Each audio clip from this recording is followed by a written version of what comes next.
Welcome to 52 Authors, 52 Weeks, Season 3. I'm Dr. Lisa L. Campbell, the Growth Motivator.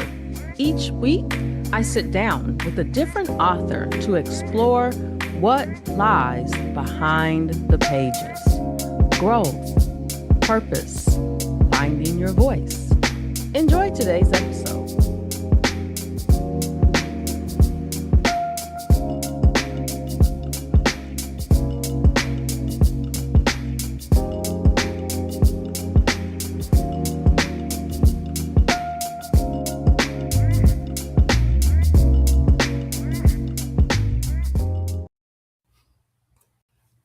Hello, everyone. Welcome back to another amazing episode of 52 Authors, 52 Weeks.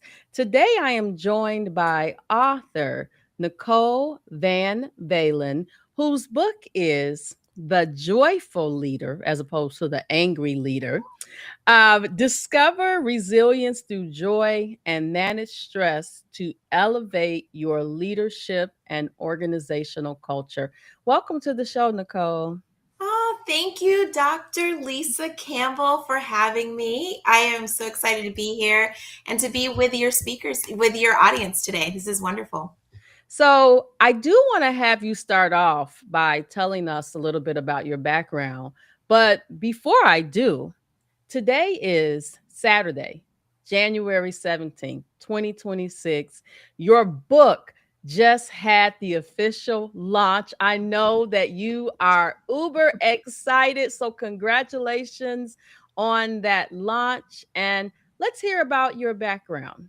Yes, so the book has launched. I'm super excited. You are so right. And the book houses everything about my background that I'm going to share with you. So my background and my experience is a blend of licensed marriage and family therapy work and executive leadership. And I've spent years studying what actually helps people stay resilient, but stay resilient under pressure. And what I found is um, it's really simple, but it's often ignored that joy isn't just a reward for being resilient, it's the resource that makes it possible for us to be resilient. So, with my background as a marriage and family therapist, I have a background in HR as a senior certified professional. And then the joy aspect comes in because I'm a former NFL cheerleader and NFL dancer for the Miami Heat and also for the Miami Dolphins. And of course, I danced back in college as well at the University of Miami and cheered there as well. So that was my background that helped me realize that joy was my resilience resource. So I am all about this mission of helping everyone figure out what their joy is, how to bring that into their world and in their environment intentionally to help them deliver on their goals. Oh my gosh, I love that. So, of course, I'm in Chicago, so I am a Chicago Bears fan. That's And, I like to say that when my husband and I reconnected in 2008, that was the year that I truly fell in love with football, as Mhm. well as, fell in love with him. And it's so weird because everybody knows Chicago Bears Super Bowl 1985, right? So I was Mhm. like 12 or 13 at that time.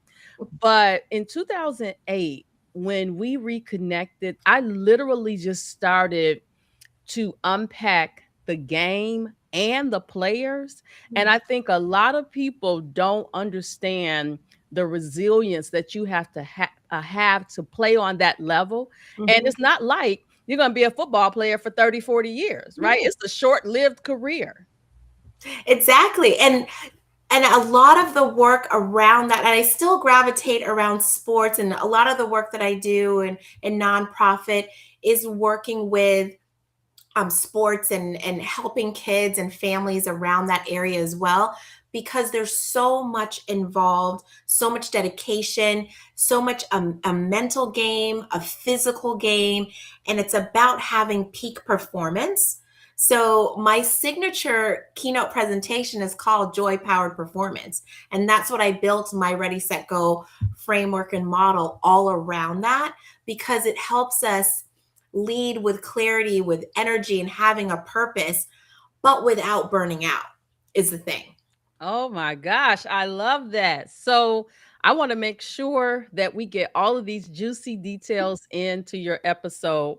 So, I think the first thing for me, as a person who is a lifelong learner, I feel like your book literally positions joy as a strategic leadership asset. I think a lot of times leaders get burnt out, right? And when you're burnt out, that definitely impacts your resilience, your performance, and most importantly, organizational culture. My dissertation topic was around organizational culture. And Okay. some of the things I studied 15 years ago are still problematic today from a culture perspective. And I'm hoping that as we have this conversation today, our listening viewing audience buys your book, that we can really just start to unpack how, as a leader, you can pause in a very joyful, smart way, right? That you, as you stated, as you're leading, you're clear about your assignment and your purpose, but also that you achieve success in a joyful manner. Who wants to get to the top and you're burnt out, angry? You're not going to be a great leader. No, and as a leader, we need to be strategic, right? And how can we be strategic and innovative and get to the next level if you are so shrunken by being burnt out and stressed? And then when I introduce this concept of joy, a lot of times leaders feel like it's fluff. I don't have time for that.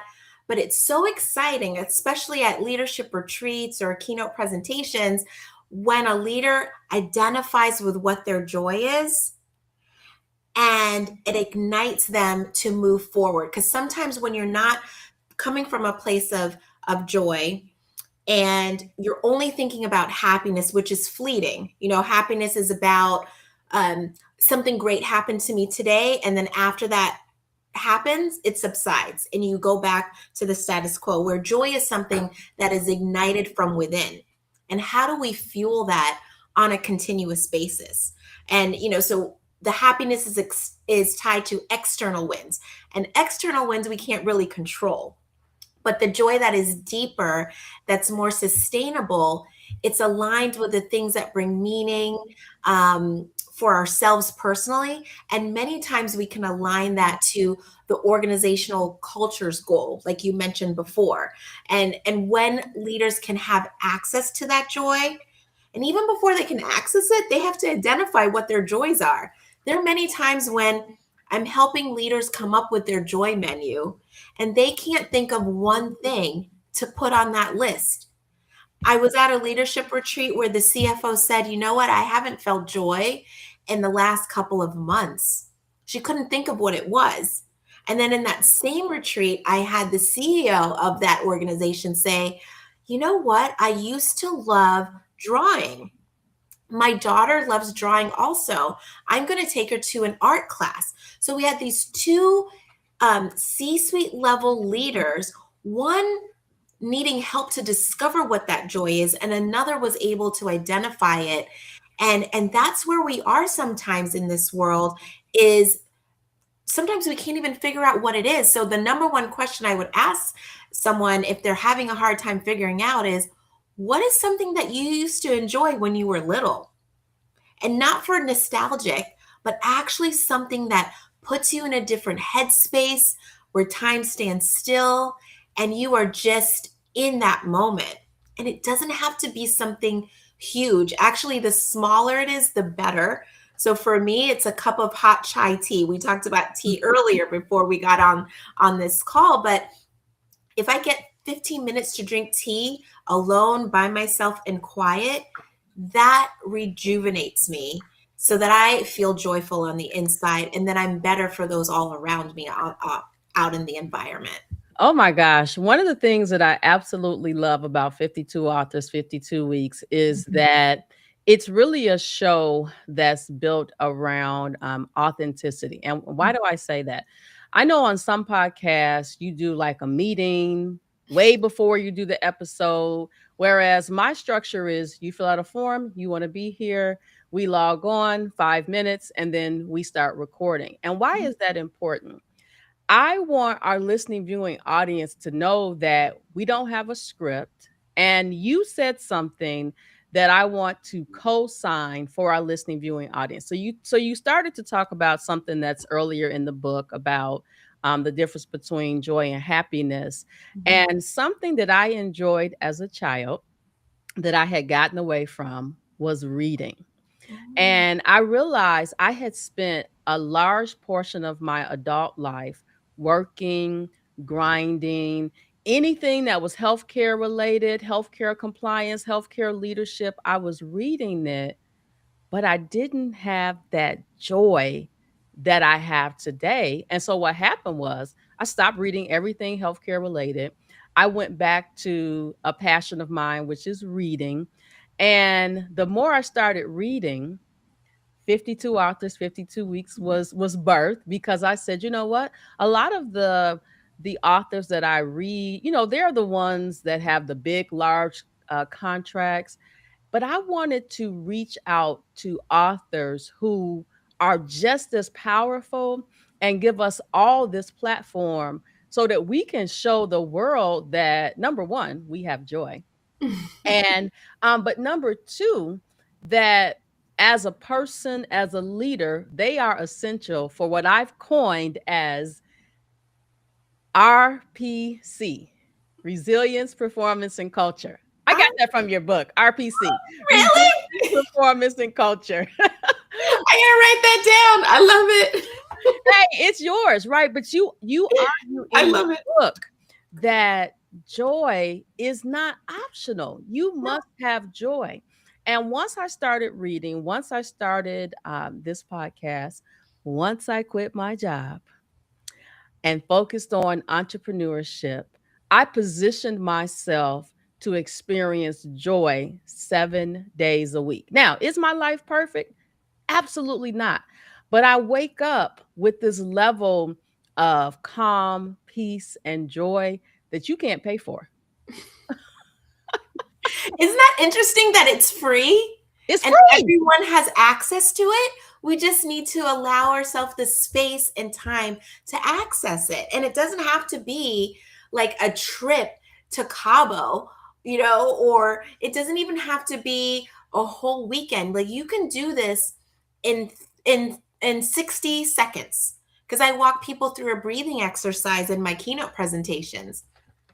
And when we go through that, people come out of it and they can't believe how rejuvenated they are.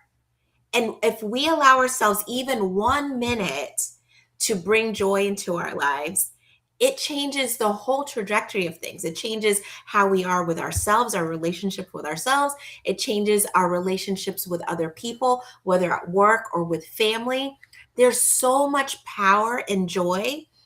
Joy is a must have. It's not a nice to have because it protects our energy. It protects our clarity. It protects our judgment, like our mindset, the way we think about things. And for you to talk about how you birthed this podcast based on your love for books, how amazing is that? And I also want to say to you, Dr. Lisa, I love that you have my book, you read my book, and you brought me on here. Even though we didn't do a pre interview, you basically did a pre interview by reading the book because my whole being and my whole self is in that book. That book is basically what I wish I had when I was climbing the corporate ladder and was going through toxic environments, toxic managers, not so nice coworkers, and I didn't really have something to rely on. So it's filled with all these tools that I gathered along the way. um, it basically came from I should keep it by my desk. I have stacks and stacks of 3x5 index cards with different colors. Whenever I go through something, I'd research how to overcome it. And that's what birthed the Joyful Leader. Is how did I maintain joy while I was going through all these stacks of difficulties and researching the best way to overcome it. And I wanted other people to not go through what I went through and be able to, you know, leap forward and in a non-linear way. To quantum leap, if you want to say that, to get to their joy in a quicker, more calm, more gentle, easy, and simplistic way that's tailored to them, what they enjoy. Okay, I have to read this quote from your book, chapter 2. Okay. Why was the computer stressed after work? Because it had a hard drive. And this is in the chapter where you explore how stress impacts leaders and teams. Yes, And yes. I don't think we really understand the depth of how chronic stress shows up in leaders. And it's not until you're away from it. Like I could be in a meeting, like as an Mhm. external consultant, I come into a meeting, I could literally, because I'm not stressed, because I found joy, I literally could just watch someone's whole aura like, oh my gosh, they are about to explode any moment. And one of the things that I try to do is, okay, Lisa, what can you do even though you're here for this project, what can you do to help this person kind of start to peel back some of those Mhm. layers? Because that's hazardous to their health as well as to the people who they lead. Yeah. Exactly. I mean, this stress could become it's become a part of leadership sometimes if it's not managed, especially if it's not identified. Or if someone says, "You know what? This is just how I am. This is how I do things." And they become one with the stress. Like, they're combined together. So the danger is not just the stress alone, like you mentioned, and what's in the book is about that chronic stress without having any kind of recovery. So the chronic stress is the stress that doesn't go away. It's that stress that could then lead to burnout, and it becomes chronic, a part of us. And when leaders um, are coping with productivity in a harmful way, through overworking. And I used to do it. I used to think, if I am just perfect and I make sure that my team is doing everything perfectly and I'm micromanaging it, or I emotionally shut down. Or the thing you see a lot of times is overworking, working 16 hours is like a badge of honor. That's where the leader becomes that, and that's what the problem is that grind mentality is the problem, because that's all we know, that's all we've learned, that's the only examples we see from leadership. But we need to shift that learning to pause and take a smarter, more proactive way of dealing with stress and burnout. And it's not by pushing harder. So I mentioned before, having that 60-second reset, right? That's, you can name and identify what's causing you the pressure. So even understanding that you're feeling pressure, name what it is, and then breathing deep, taking 3 deep breaths. And what you'll notice is your shoulders may begin to relax, your jaw is not as tight. You'll just notice the stress melting away from your body, and and you can align with what actions you need to take. So when we're feeling that as a leader, feeling stressed and burnt out, many of us think it's a weakness. Like we're weak, we're burnt out, or what it is. But it's not a weakness. And it's in the data stating that it's not a weakness. It's actually a signal, it's a warning sign that we need to do things differently before our body shuts down. I literally had someone I was working with where her body shut down because she was working so hard that she was in the hospital, not one, not two, but 3 different times. So we want to make sure that we don't get to that stage where we need to be hospitalized, to be forced to rest. Like we put rest into our daily lives and take our breaks. Mm. Okay, Nicole, I have to share with you. I had a friend who last year was working 60 hours a week. Mm. had back-to-back meetings, wasn't stopping to eat. She'd be at the nail shop and she's still working on calls, literally day and night, no break. Mhm. One day, there's this book that says the body keeps the score. One day, she started exhibiting symptoms like she had early onset dementia. The Wow. doctor started running all these different tests. She felt like she was losing it. And so the doctor, after all of this workup, came to the conclusion that it was her lack of work life balance that Mhm. was putting her in this state. So, guess what she did? She quit. Mm. She allowed herself some time to heal, and then she went back into a different environment, still healthcare related, but not as stressful, where she could have that when I'm at work, I'm at work. And even when you're at work, you still need you cannot run on meetings back to back to back No, without time to go to the bathroom, without time to have that pause, without time to just sometimes I just need to meditate, right? I just need to exactly. look at the wall and just do like this and just allow my body to come down. Listen, Nicole, I want to make sure we don't run out of time, but Okay. we've got to talk about two things I really want to talk about. What's that? We have to talk about the Ready, Set, Go framework. Yes. So tell us about this three-step model for building resilience through joy. All right. So, in my history and in my experience of being a therapist, a mental health therapist, I noticed that resilient people did three things. And I also noticed when I did these three things, I felt a lot better, like a more sense of control over how to bring and maintain happiness in my life and move forward. So one is ready. This is where you discover yourself. So you identify what drains you and what restores you. You recognize whatever patterns or triggers or self-talk, negative self-talk that you might be saying to yourself, or what are you avoiding? What are you overdoing, over functioning on? And identifying those things so that you can reconnect with what your values are, what your strengths are, what your good leadership skills are and what it means to you. So ready is when you are self-aware without judging yourself. So that's the first step. Set is when you design your landscape. So this is where I'm talking about your environment. You get to come into your environment because you're joy filled and you begin to shape your environment, your resilience.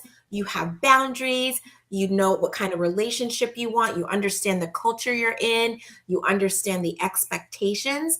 And then as leaders, we begin to design the support that we need, our mentors who are allies, where we need to have that space to have recovery, like you just mentioned, and having like communication norms that work for you. And with this, you get in a mindset that is no longer toxic. And you can redesign what you have control over. So you identify what you control and what you can't control. So this is set is where your resilience becomes structural. This is where it becomes a strategy within the culture. And then go is when you go and you deliver on your goals. You're taking action. You're aligning your goals with your energy, with your purpose. You're building this momentum. And even through the small, consistent moves that you make in your life that works for you. So you're making resilience measurable. This is how you recover. This is how you lead. These are the decisions that you're going to make in your life. So this is about go is about execution, but it's doing it in a way that's sustainable.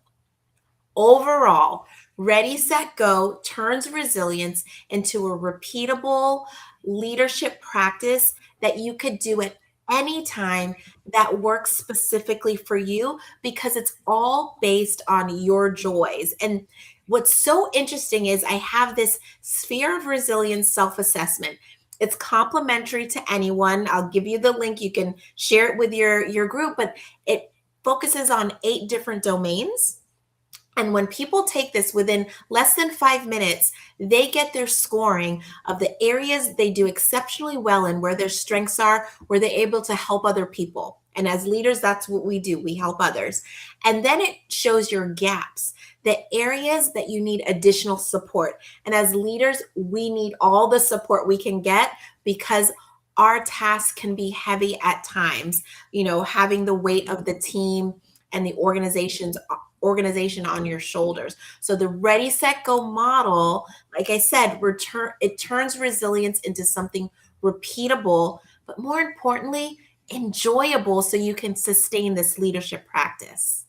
I was just going to say sustainability. I Oh, remember doing a project at a hospital last year, actually 11 hospitals. And one of the things I asked one of the vice presidents, we know as the consulting group, we know why we're here, but what's the one thing you want to happen after we leave?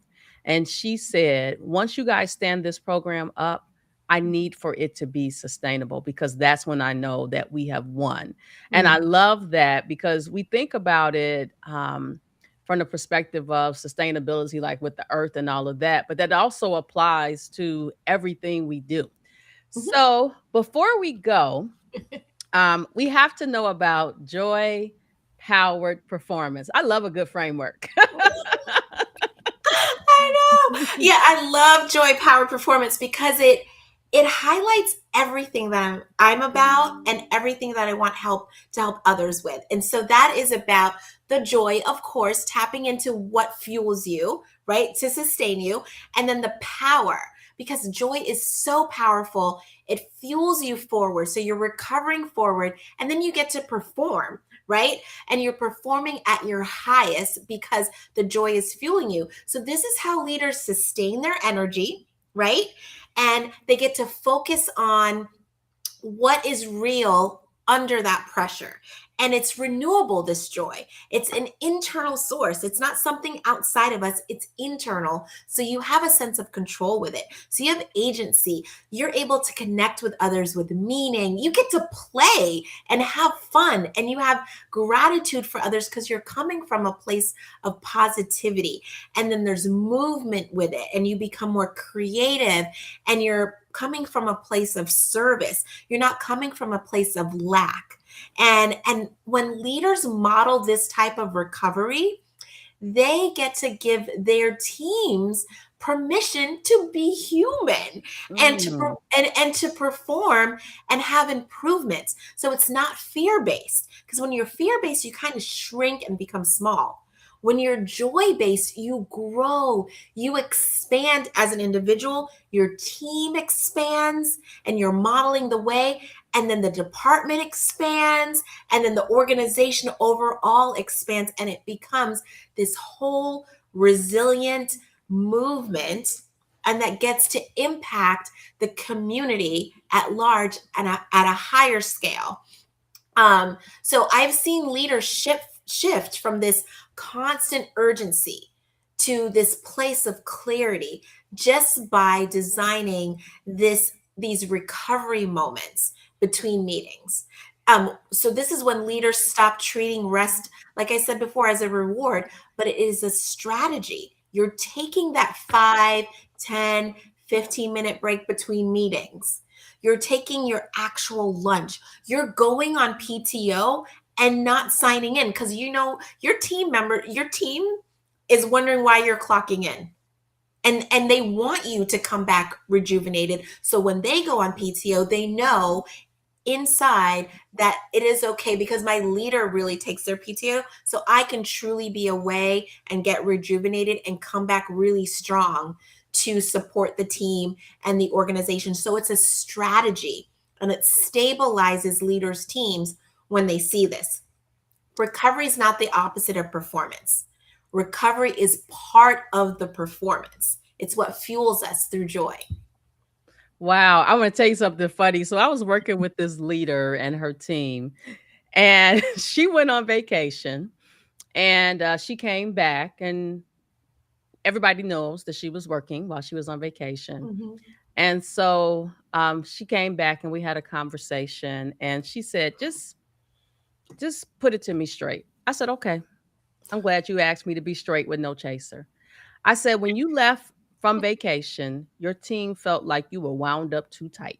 Ooh. I said, when you came back from vacation, you were still wound up too tight, which means you really did not have the time to release and reset. I said, you can't lead from, and this is from your book, you can't lead from a place of crisis. You have to lead from clarity. Mhm. It's so important. Nicole, Yes. we are out of time, but it's two things I want to do. Number one, please tell our listening viewing audience where they can find you, where they can get a copy of the book, and then leave us with one lesson you want our listening viewing audience to walk away with. Okay, so you can contact me at Nicole@keeninsights.com. So Nicole at KEANEINSIGHTS.com. Email me if you have any questions. I would love to hear from you. Any thoughts about this podcast? It would be awesome. You can learn more at keeninsights.com. If you go to keeninsights.com/book, you can find information about the joyful leader there. And so all of that information is there. And what I would like to leave you with is that resilience is not about pushing harder. It is about pausing smarter so that you can lead with clarity rather than crisis. So I want you to know joy is not optional. It is your resource to help you stay steady, stay human, especially in the age of AI, and to help you stay effective. And joy, being joyful is your right. You deserve to be joyful. It's Yeah. not like, I wish I could be joyful. You can be joyful if you're willing to do the work. Yes, and it's maintenance and it's preventative when you do it, because when you're in the thick of things, you could feel like, oh my gosh, I can't get to this place of joy, but it's really a mindset. So anything you can do to disrupt it. So that's why I say do the 60-second breathing exercise. It disrupts that thought pattern. Go outside, take a walk. That disrupts the thought pattern. Call someone that's positive in your life. That disrupt. I go out and smell the rose, literally in my backyard, smell the roses. So figure out what you want to put on your joy menu.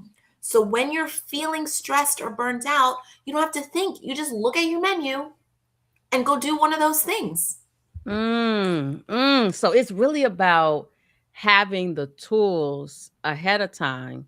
So when you get to that place, you pull that tool right off your tool belt and execute. Exactly. I love it.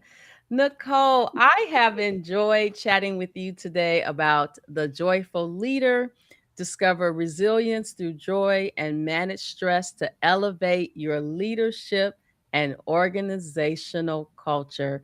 I wish you the best of luck, continued luck with your book launch. I know that it has been an amazing experience. I can just tell from your energy and the passion that you put into the book that you are not just writing about joy, you're living a joyful life. Yes, yes. And I want everyone to live that joyful life. So reach out to me if there's anything I can do to help you cross over to the joy side, because on a consistent basis, because it is beautiful within that sphere of joy.